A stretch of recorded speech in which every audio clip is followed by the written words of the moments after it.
one of the attendees of our meeting without anyone inviting it. So it is everywhere, and it is everywhere in many complicated ways. So we've got our speakers here who are going to talk about AI from various perspectives in the industry, in the creative sector, in the research sector, in computing, kind of everything that's happening outside of us in our digital society research. And then our researchers are going to be presenting our works throughout the day in the following two sessions, talking about what we work on. But why AI literacy now? AI wasn't just born 5 minutes ago, and not even 2 years ago. And I know you're smiling, Kiri, because you were working, so Professor Kiri, AI for many years and talking about this for many years, and all of us were kind of, well, we don't know what this is, we don't really care what this is. And I remember you saying, well, we need to think ethics, we need to think responsible use. And the rest of us didn't quite know, especially those of us who are not in computing. And so some of us worked on AI for a while, and then the rest of us, well, I don't want to say woke up naively, but kind of find ourselves today in a society where generative AI in particular is everywhere, intervening, shaping so many aspects of our lives. So we're asking, how can we contribute as researchers in social sciences, humanities, and the arts? And number one contribution is the move from AI literacy to critical AI literacy, which is a beautiful distinction that we're all aware of, but kind of didn't put it quite right. And it was on the paper that Dan actually shared with me the other day by Tamaliva, and I don't know who the other is pronounced, the other authors, Darov. So Liva and Darov for researchers in internet studies, and they did research on Australia and children in Australia and AI. But the important distinction they make is not just AI literacy, which is what's being promoted everywhere as kind of technical awareness, some social awareness, some ethics. It's actually critical AI literacy. How do we think critically about AI? So this is where we come in. And I'll stop here because there's a lot of exciting stuff to say, and I'm going to pass it on to Kiwi. Okay. Tell me how many about 10 minutes. Okay. Just need to I keep flicking and watching the time. let me just find the right. Stop sharing. This one. No, this one. Do I need to just stop sharing and then do I share? Yeah. Okay. Right. I'm sharing my screen, so it shares everything that's on my screen. So here's the slides. That's not your beautiful picture. Need to open it, maybe? No, I'm not entirely sure. No, we can see the slides. How do I screen it? All right, do you see the percentage? It says 70. Yeah, next to the right. percentage. This one. What did we just do? Okay, great. Perfect, amazing.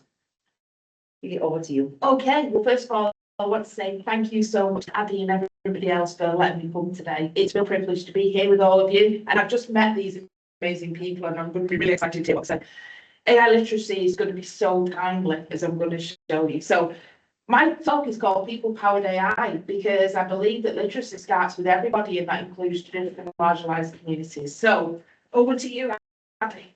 Sorry, next slide, please. Okay, so I've been working in the technical space of AI, this job age now, 28 years. So yeah, I still do all that theoretical stuff, fuzzy systems and evolution algorithms, but we're not talking about that today.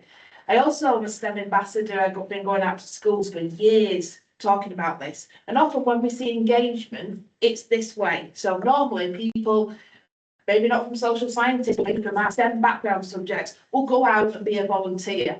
And it's all that way. Hey, I'm going to tell you about AI or computer science or anything like that. So we're pushing the information. So starting off really early, some of the things we've done over the years is trying to get people to understand things like neural networks. So some of the projects we've done science events at the Museum of Science and Industry, where we've constructed pipe cleaners to build neurons, to build a brain, and we've introduced very simple concepts of artificial neural networks, how we learn. How do we recognise animals? How does a baby know that a cat is a cat, not a dog, for example? So there's lots of ways we can actually go out into schools, into communities, and share basic ideas.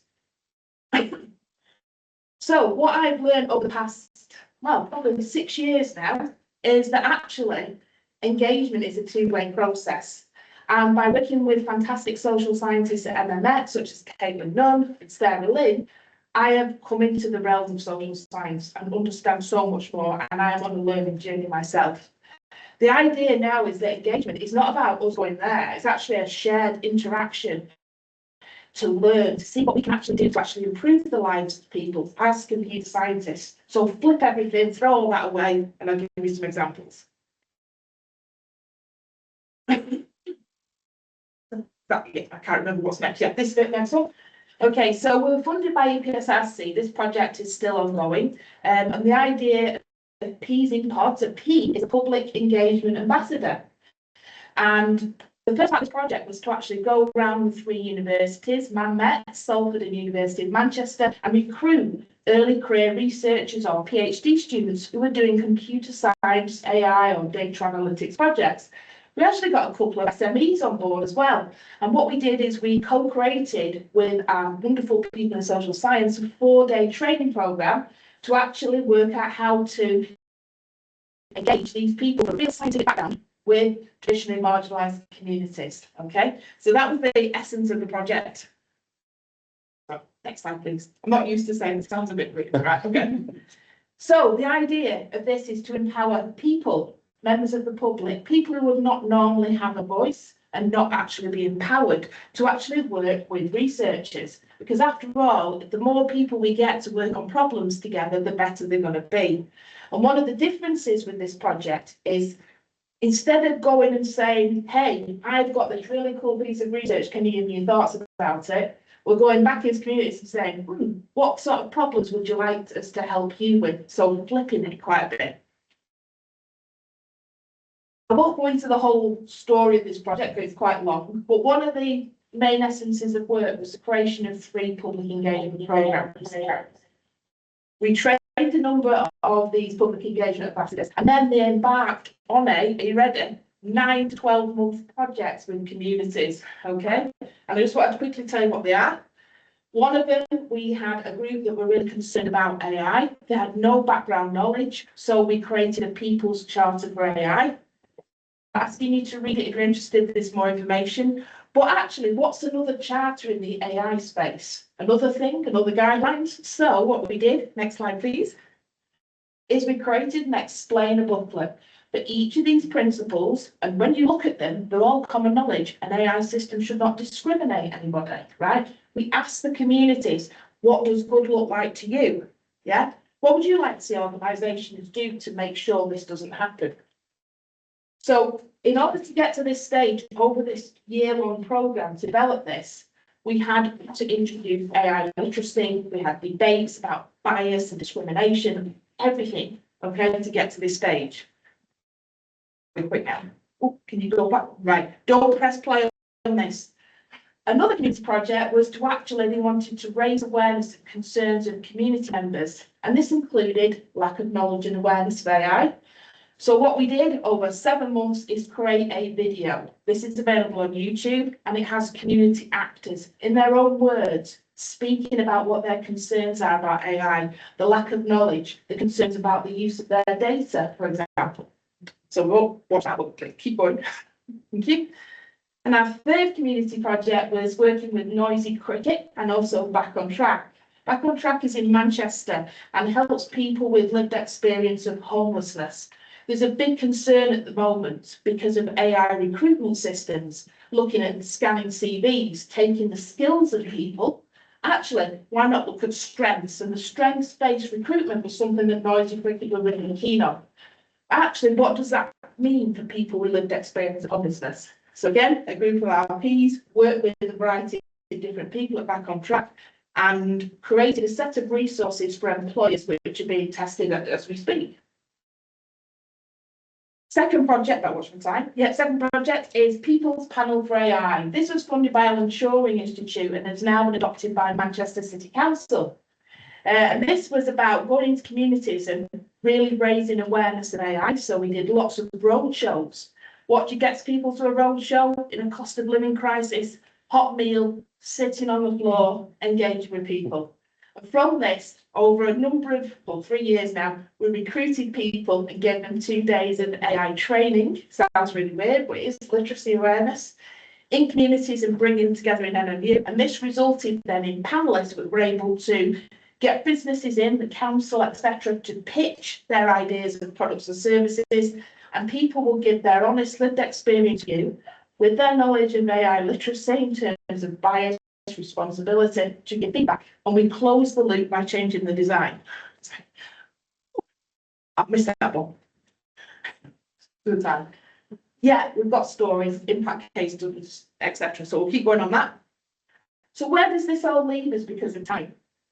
I think we've engaged with roughly in the past 2 years, 500 different community members across Greater Manchester from many, many different centres, okay, on multiples of projects, and that was just 2. But what that meant was people getting now confident because they know a little bit about AI. They're able to ask questions.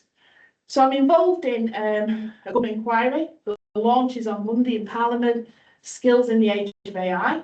Very timely, I think, right? Given this today in your group.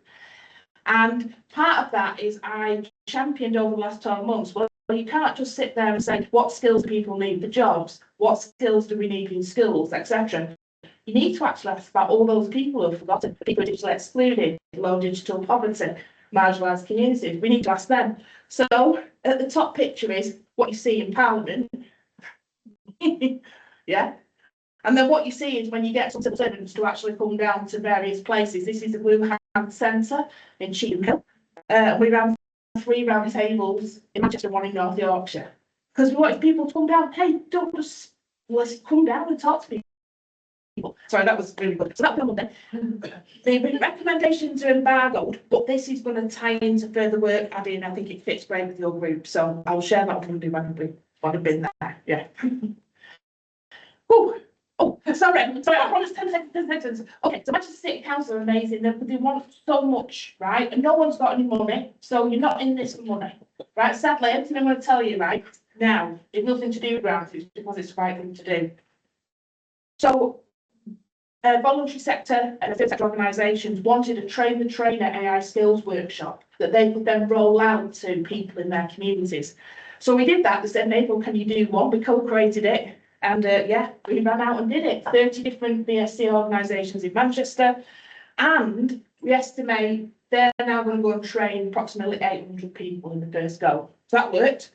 And I think, yeah, we've now got somebody who's now a Chancellor's Fellow for 3 years, Dr. Thomas Spinelli. Why am I mentioning that now? Because there's going to be lots of opportunities with him, and obviously with Metropolis involved. He's working under me, but I think there's great opportunities. I collaborated with him on the government playbook, but my face goes a bit weird. I'm like, okay. But the whole point is that we should have opportunities, right? That's it. Sure enough. Yeah, don't worry, it's just a little quote, I love it. No one should be left behind, right? Thanks so much. All right.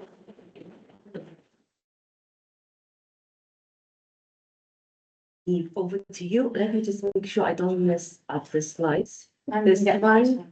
Yes. Just was it view slideshow? Over to you.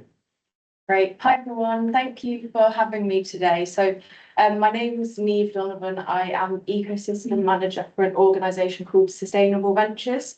So yeah, you can go to the next slide. Just a little bit of background so that you know the kind of perspective that I'm coming from. So our 2 co-founders originally ran the ventures arm of the Carbon Trust.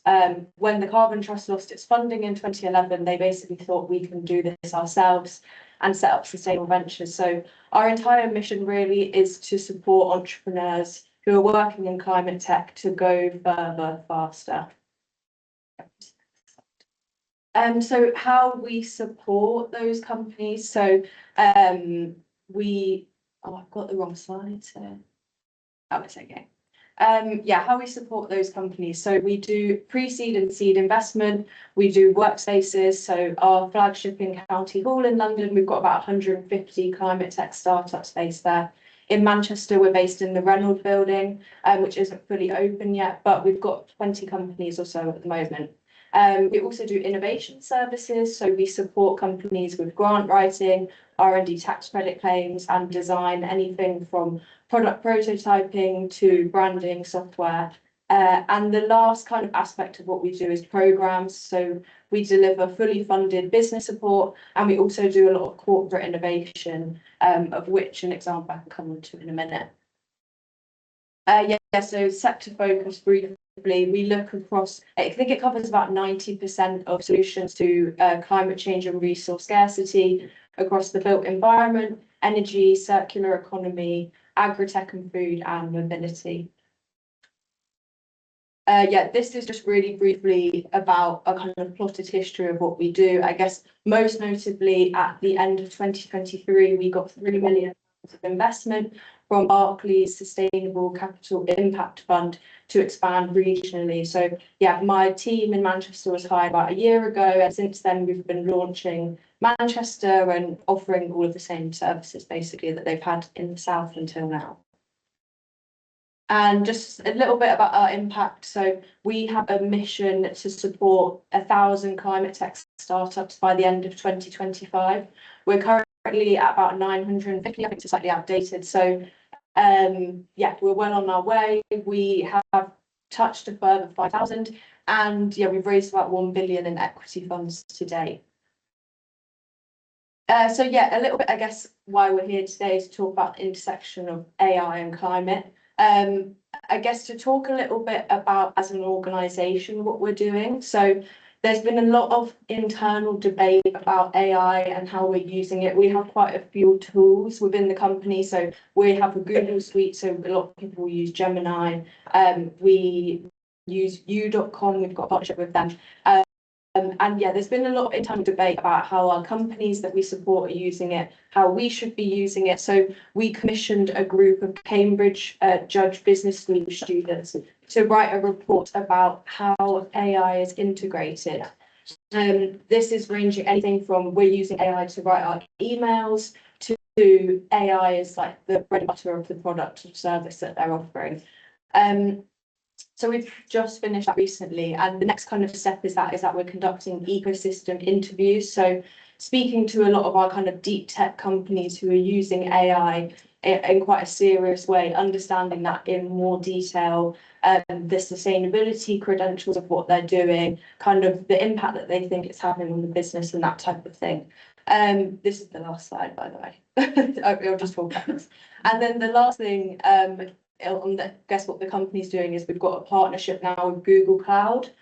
So we're supporting 40 to 50 startups to get free support from Google Cloud. So as a case study, we're working with a company called Circular Refining, who are based in Manchester. They do hydrogen technology. We referred them to Google Cloud's program. They've now got £25,000 worth of compute credits. They also are doing an interview for a report, and then they've just been offered a place on Google Cloud's AI Energy Accelerator.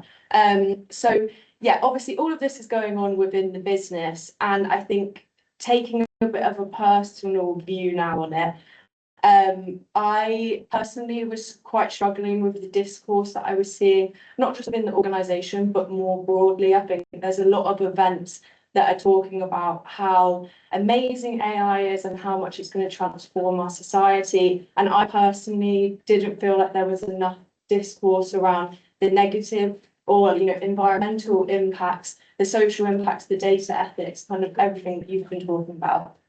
So I organised a climate AI debate that was a few weeks ago, which was actually how I met Addie. We got introduced and she came to speak at the event, and now I'm here, so thank you.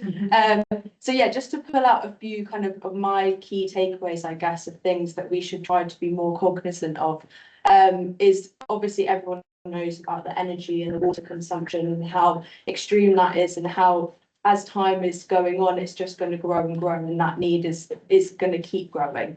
Around circularity, it's one of the questions we have from the audience is how we could encourage circularity principles within AI, which I thought was quite interesting.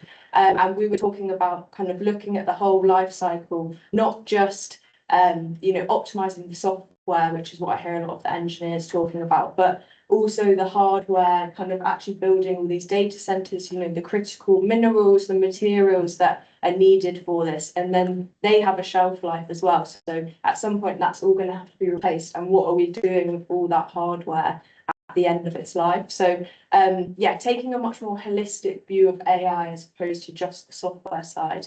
And then lastly, from that debate, I think, yeah, the distinction between LLMs and machine learning. So obviously generative AI, I think, is quite wasteful, and that's a lot of what the public discourse is about. But one of our other speakers on the panel, a lady called Janice Stella, she's a spin out from the University of Manchester, and her product is essentially AI modelling of wave data for resurfacing offshore wind farms. So it's typically very dangerous to go out to offshore wind farms, but because it's quite unpredictable, but her data will allow people to make more educated judgments essentially of when it's safe to go out. So yeah, thinking about those very targeted machine learning applications actually will have a very big positive impact, and balancing up, yeah, I guess just having a bit more nuance in the discussion of how we're talking about AI. My partner is actually a software engineer, and he always laughs when I'm talking about these AI things because he's like, it's not AI. Which, yeah, we have a lot of interesting discussions about. And yeah, so just being a bit more nuanced. And then lastly, I think just obviously we're in Manchester, my kind of working professional and academic life has all been in Manchester. So I think within Sustainable Ventures, we're seeing Manchester as a really leading place for AI. I think compared to other, when we've been talking about these interviews, I've just got an endless list of companies that I know in Manchester who are using AI for climate tech. Probably more so than other areas of the country. So I think given obviously all of the academic skills and the historical, obviously the birthplace computer and stuff like that, I think, yeah, Manchester's got a really good opportunity to kind of lead the way in this. So yeah, I think that's quite positive. And yeah, that was it. Thank you.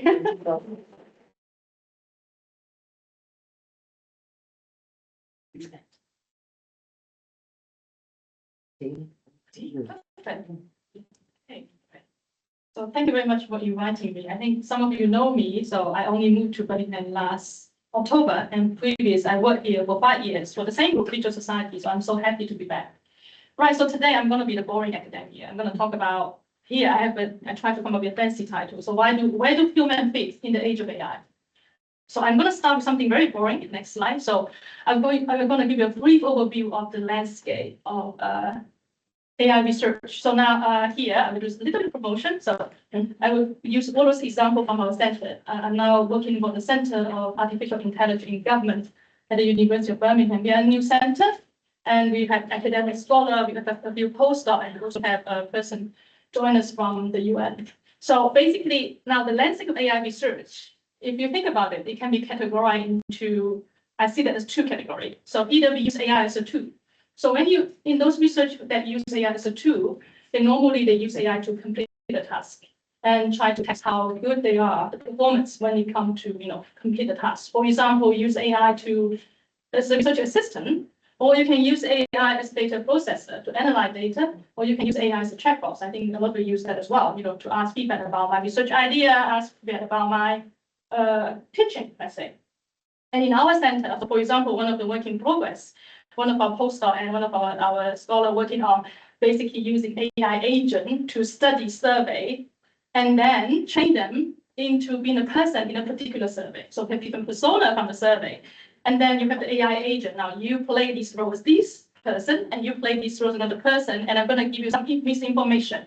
It's an experiment. And you try to answer the question and in a way that we can see what would AI responds to those, experiment treatment. So this is one of the research we are doing now at the center.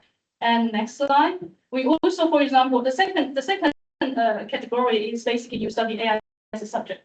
So you think about AI as an object study. So you either study the bias, outputs, or governance, or maybe cultural, political implication of AI. So something I'm working on with my colleagues from the UN. So we try to think about, you come up with these 4 domains of AI power, trying to map the socio-political power in the US and China AI race. So with this theoretical framework, are we able to come up with the idea or answer the question, who is winning the AI race, basically. So this is still work in progress.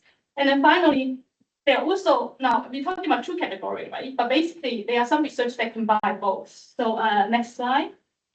So this is also a work in progress I have in my postdoc. So in this, you can combine AI as a tool and subject. So basically, you use simultaneously AI as an instrument to complement task. Or you can also, the AI itself is a subject of that study. So one of the projects, I haven't started yet. It's just an idea at the moment. So in my work, I'm mostly working on AI governance, and I focus on China. But here, I want to create these sort of multi-agent simulation framework. So we have, government agent, we have company, because company design this product, right? And we have citizen. And we want them to, each of these agents to study those different documents and then allow them to interact, to talk, within them or between them and see what will be the policy outcome. So it's not like I'm gonna, I'm not interested in telling you what the policy outcome will be or prediction. I'm more interested in, through this simulation process, can we predict failure of obstacles and be prepared for it? So I think this is the main purpose of this project, but it's still work in progress. Now, so this comes in a very, I think it's threatening question. Next slide. So if AI agent can do all this, what do we think? Are we obsolete? Or does that mean the only way to remain relevant in the age of AI is to basically, have some coding or programming skill? I think this is a question many people ask. Now, before I give you an answer, next slide. Even more depressing message. I even use AI to draw the graph. Tell me something about AI era anxiety. Something with a question mark and worrying face. And I think it's a decent job because I'm terrible in drawing. So this is a very sad message. Now, before I try to answer, I want to start with something my friend, we have a discussion about what's the division of labor between human and AI in the age of AI, right? So next slide. So this is coming from one of my friends in a legal scholar at Birmingham. So we talked about what's the division, and I really like what he said. He said he thinks in the age of AI, human will provide instinct, and then AI will provide illusion. And that's bad, I have to say, right? You think about illusion can be wrong, right? But instant as well can be wrong, right? So then now, before I give you what I think, I give me a little reflection there as well. I give you an example as well. So next slide. Now, think about this. If you ask ChatGPT or whatever other chatbots, can you tell me an expert, an MMU, working on digital politics or political communication? You might come up with this answer, right? So I can tell you there's some person called Dr. Tim Kussman. He's a leader in digital politics and math. And all this could be right, Adi? I think this is right. This is actually your research. Am I right? Most of it. Most of it, right? And it looks But it merged the two of us beautifully. right? It's perfect. But then you think about it, if you just do a little research, you would know there's no one called Tim Kussman, but there's someone called Tim Law in the past when I was working here, and there's someone called Adi Kussman, right? And what happened here is basically AI provide illusion, right? And this illusion is actually come with a very well presented message. It look just right, about right. And why they come up with illusion? Simply because look at how AI study pattern. Now, why was at MMU? Adi and I do a lot of things together. Now we taught the same course. We went to the same activity. We organized the same activity. So when AI study those patterns from this website, it's gonna see these names co-occur together quite often, right? So then you can make a reasonable guess. Now, Adi's name is Adi Kussman. My name is Ting Luo. So there's 4 combinations, right? You can get 50% time right. Am I right? So 50% is gonna get it right the name, but another 50% is gonna get it wrong. And that's what happened, of course, with this AI. Now, next slide. Where is the description of your research? Because that stuff is listed on my profile. So it's your name, but none of your references to your research are there. That's important. Yes. And then, so now here, remember earlier, Now, remember earlier I mentioned about instant illusion that together can come misinformation. But that helped me to wonder, maybe that's why we need reasoning. Now, if we bring the reasoning back into this equation, we can get knowledge and inform truth. And in the previous very simple example, right? Reasoning is basically, I just check, I Google it, check the information as reasoning, right? But this is a simple sort of scenario. But in reality, reasoning needs something more than just Googling. A lot more how you verify the information, right? And now, next slide. So then I have to tell you that story and make it up, because now if you look at, for example, cloud, they can get basically most stuff right. But it's not, even though I made it up, but 2 years ago, when I first used ChatGPT, I did ask it the same question.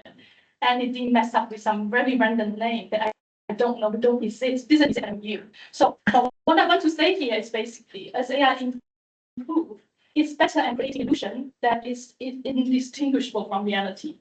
And that means the more we need reasoning, actually, right? Because the more reasoning, more than just checking the source. You will have to be able to identify, you have to be analyze, you will have to be able to contextualize the information AI provide. And right, so next slide. So finally, that's my final slide. So basically, now to get to what are the topic that are today's talk, right? So AI literacy is not about trusting instinct or learning to code or trusting illusion, right? It's more about what I see here is more about how you strengthening reasoning. So either we verify the information or we analyze those information, we checking the logic or identifying bias or whether it's enough contextualized message there, or also to have a little bit of skepticism when it comes to AI products, AI output, right? So question what seems to be too perfect. And that's my last message. So we exist not to compete with AI technically. We can't be coder. None of us can be like perfect coder, right? But we exist to cultivate that critical reasoning skill that AI cannot replicate. And that's all my talk. Thank you.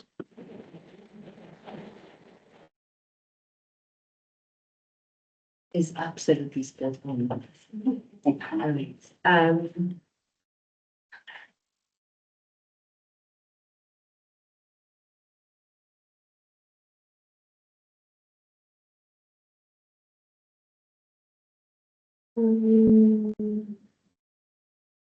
It's absolutely wrong.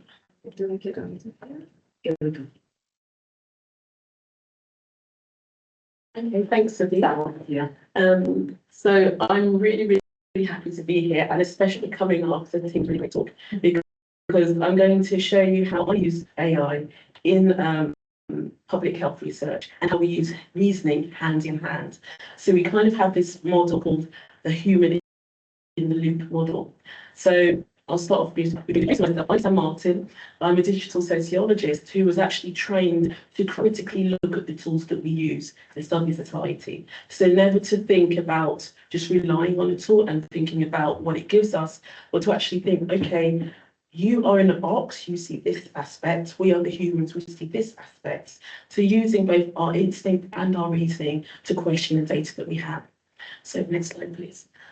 So essentially, I use big qualitative data, and I use these methods together with AI in research. So big qual really means a lot of data, both qualitative and quantitative. This could be surveys, audits, social media, interview transcripts, and more.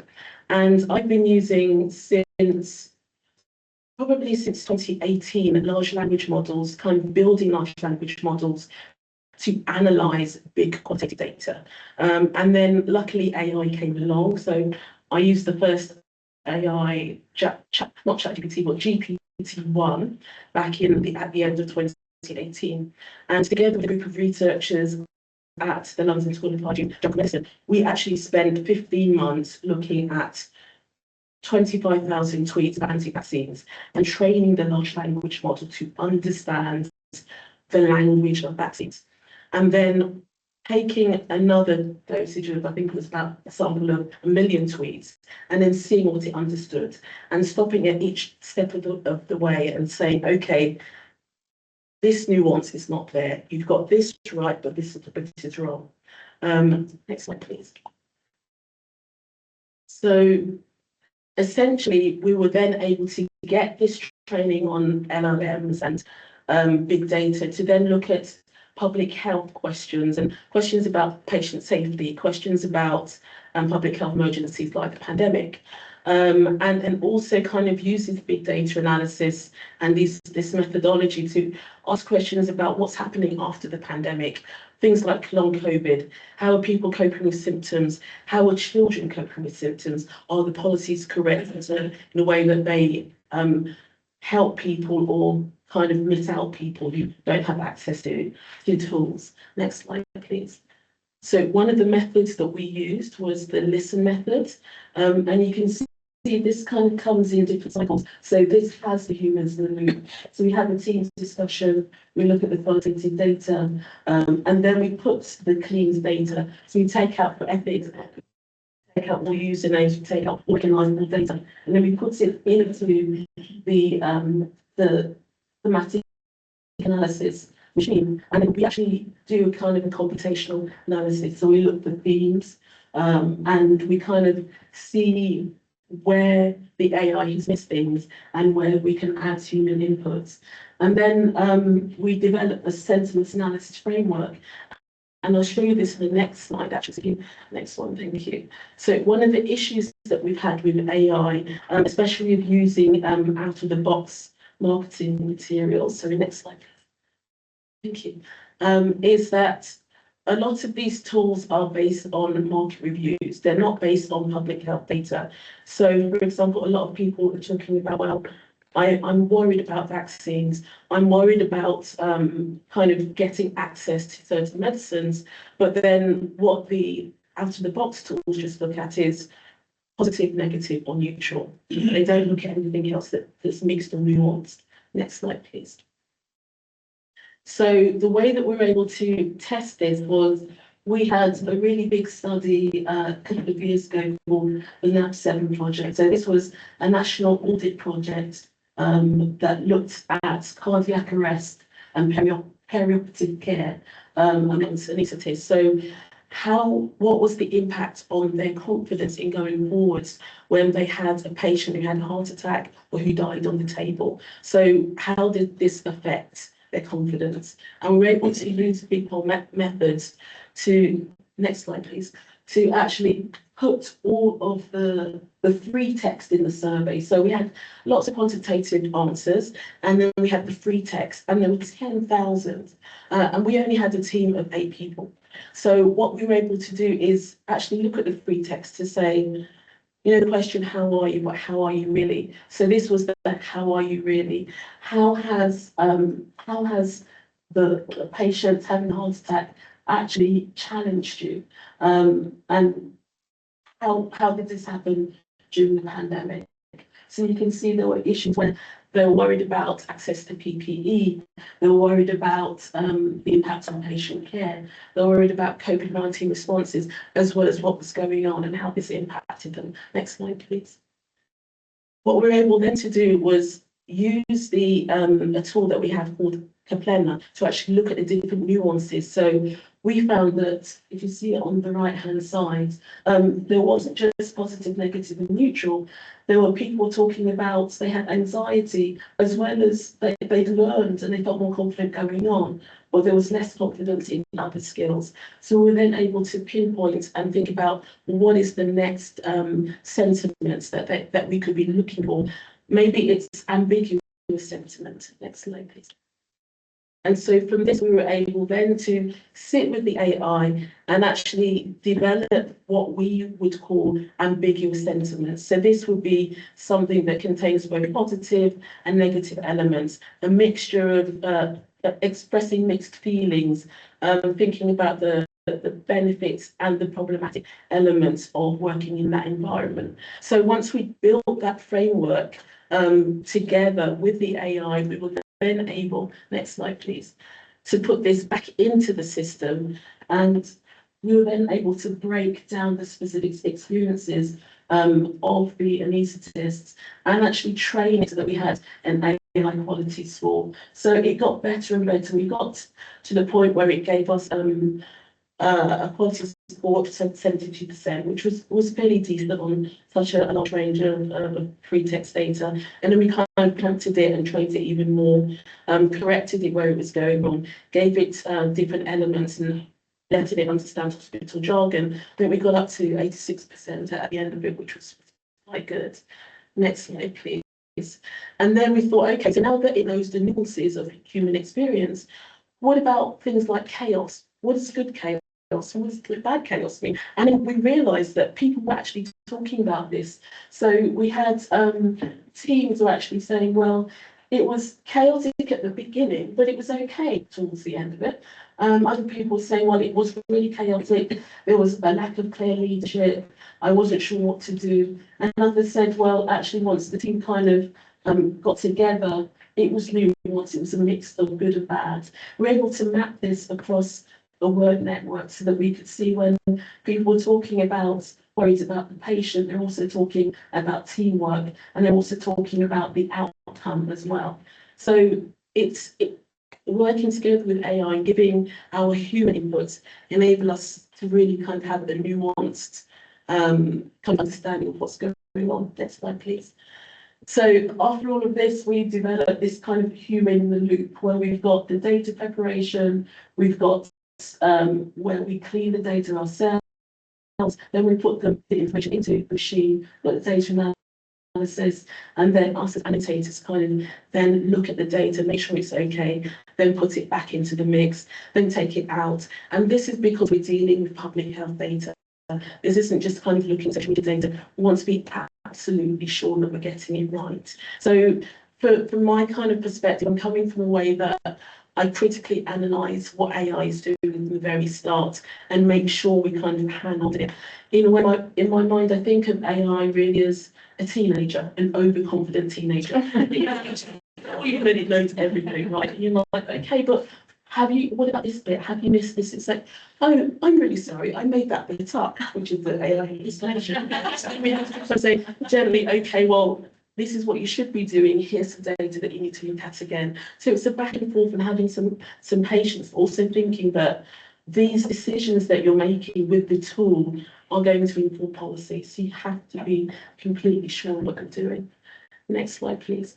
And then outside of kind of looking at the good and bad of AI, I've been able to work together at Oxford to kind of work with communities in a collaborative way. So kind of using visual AI tools such as ChatGPT. So I use ChatGPT for the woman with the umbrella, kind of getting people to kind of visualize what they think about vaccines, what they understand about how vaccines can help them as well, but also kind of using both human input and AI input. So these two were actually leaflets that we handed out to the community, and we said, okay, first of all, can you spot that this is AI? So I used Mid-Journey to create the images of the Sikh, Muslim, Hindu, and I can't remember what this lady is, but we created these images, and we actually wrote in both Farsi and Arabic at the bottom of these leaflets that this was created in AI. And then we gave them to the community and we said, can you spot this? Some of them said yes, some of them said no. And then we also did the translation in ChatGPT, and we played ChatGPT and Claude together. And then we took those translations and we gave it to human speakers, and we said, okay, does this resonate with you? Does this seem weird? Would you feel off-putted if we took out the message that said it's created by AI and said we would actually be quite offended if you took out the message? It's actually good that we know, because this is to do with health and we don't want to be misled, but we understand that you can use AI to do certain things. So then we adopted that and put that in our policy so that we're kind of making sure that it's empowering that AI is being used. We also make sure that we work with real AI, real human illustrators we find so that we're kind of having some kind of equity as well. Next slide, please. And then just lastly, just a little bit about me. So how did I get from research and AI into looking at AI art? So a lot of the stuff that I'm doing works through prompt engineering, and I mentioned Mid-Journey in the previous line. So a lot of the times I kind of create these big fancy Boolean search terms, but then I also have to create kind of prompts that kind of tell the AI how to be inclusive. And what I've been able to do is use tools like Mid-Journey and say, although you've been trained on kind of very Western, very white, very colonialist data, here's some reference imaging that you can put in to create art that's where people can see themselves. So I've been able to work with tools like Journey and ChatGPT over the past 4 years now, no, 3 years now, just to kind of create images where people can actually see themselves. Next slide, please. And then I've been sharing this just randomly in my Instagram, and I got together with the Cincinnati Opera House who said, actually, Sam, we like your work, and what we want to do is, can you help us kind of visualize an Afrofuturistic opera? So taking the libretto and also the musical score and feeding that into AI. Not actually, they actually said, we don't want our data, so we don't want the musical score put into the AI. We want you to explain through prompt engineering because we still want to maintain our copyright. So can you explain to the AI tool to kind of visualize what a futuristic Persephone would look like as she escapes from a bad dystopian in the future? And I must say, I've loved it. I've loved kind of flipping the research around and visualizing people and realities that don't quite exist, but actually might need to be visualized. That's it. Thank you.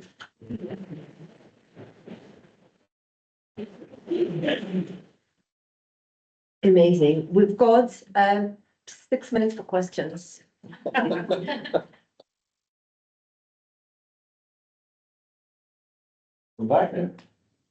This question for Sam, thank you. Amazing. When you're doing your human in the loop testing, what's the control that you do with the data analysis to test how effective it's been? Okay, so what we do is we have we call a collaborative matrix spreadsheet. And so we have the include and the exclude criteria, and we really just make sure that we stick within those parameters. And we also have a thematic analysis spreadsheet as well. So we have, for example, 5 themes about mental health.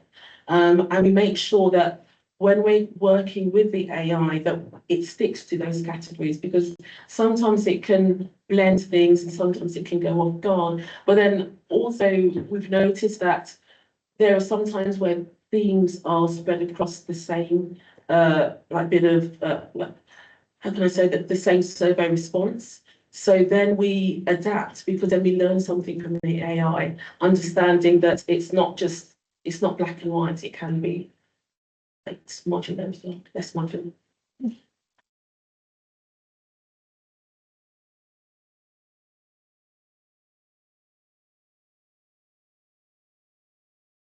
Can I sneak in a question while everyone is thinking? I've got one for Ting, but I think it's also a question that would be great for the panel to think on. So I really like that model that you put at the end about intuition, illusion, and reason. And I wonder, so is that the formula for literacy then? And what's its advantages, but also can we prioritize intuition, for example? Can we, like thinking about long feminist tradition of challenging what is reason, can we also challenge? So can we kind of think about this model, reason, intuition, and illusion through the lens of how we think about critical AI literacy? And I think it would be a good one for, obviously it's a question for you, but it would be good to hear everyone's responses. It's a very tough question. But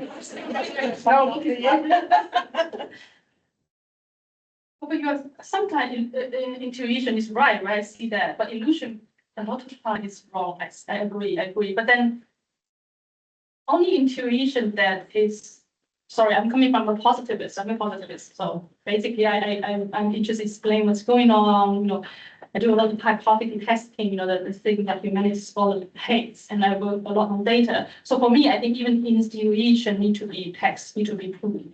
And that's why I think if you ask me, my simple answer is AI literacy. A large part of it is reasoning. Even intuition need to have reason there, and we have to prove it. I mean, because it can be wrong. So for me, I think that is why I think AI literacy, the 80%, 90% of AI literacy should be reasoning skills. I guess something maybe I'd think about is who is doing the reasoning, I guess, and who is in the position of power to be thinking about that. But that's the only nugget of information I'd add. I'll add to that and say, I agree with you there. I've done a lot of work now on power and positionality and what does that mean for people who use data, and particularly from, again, that scientific perspective, do we really look at, our positionality when labeling data? Do we look at all that discrimination that can actually occur? So I think that's there, but I also think it's education as well, and I hate this because we found out, not just communities, but we've been around quite a lot of students at different universities where like they're not in a technical subject and they're just giving data away. People do it. I mean, you've all got one of these, yeah? When was the last time you read your terms and conditions when you downloaded an app? Booking.com, if you've got that on your phone, they page 34 of the PDF said, we're going to sell you data, but you would never know because we're in this very fast-paced world. We just go click, click, click. And it's even worse with young people, I think. I'll add to that and say I absolutely agree with all of you that definitely in this very fast-paced world, we need to reason and question everything because we can be clicking through stuff and the mind kind of fills in gaps and we might see something that's completely vague and then it will trigger us and we'll think we're going to respond. But if we step back and say, well, this might not be true, and then think, well, reasoning to think, okay, I have this response, but is this correct? If it's not correct, what should I do? If I know that my data is being sold and stolen, what can I do then? Do I have the ability to opt out? Yes, no, maybe. Amazing. On this note, thank you very much. We have got 15 minutes for a break. Those of us who are joining us online, come back in 15 minutes or just stay online, muted and without your camera on. Back in 15 minutes. Thanks, everyone. Okay. Newton and company.